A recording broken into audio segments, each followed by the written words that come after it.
Hosting a large virtual event isn't the same as running a regular Zoom meeting. That's where Zoom webinars come in, built for presentations, control, and audience engagement at scale.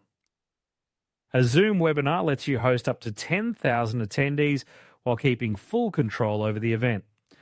Only the host and panelists can speak, mute participants, and manage the session, so presentations stay focused and disruption-free.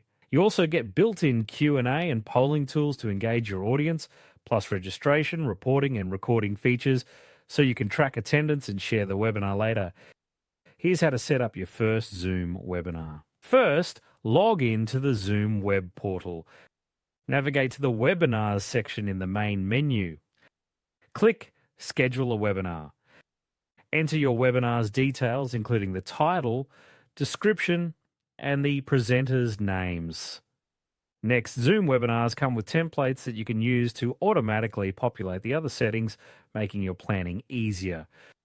Choose the date and time for your webinar. Pay attention to time zones if you have international attendees. Here you can enable registration to gather attendees' information. Next, you can choose whether to allow practice sessions, enable Q&A, and decide if you want to record the webinar automatically. Once you're happy with the settings, click Save.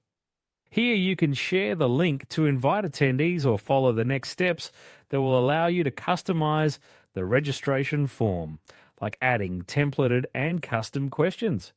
You can also set up automatic or manual approval. And finally, the ability to modify confirmation emails. And that's it. Your first Zoom webinar is ready. If you're looking to enhance your current Zoom webinar setup, use Tactiq. It provides live transcriptions, AI-generated, and summaries. It also has a new feature, like AI meeting kits and prompts. Tactiq's features make your Zoom webinars more accessible, engaging, and efficient. This ensures a seamless experience for both presenters and attendees. Try Tactiq.io for free today, and don't forget to subscribe for more Zoom meeting tips.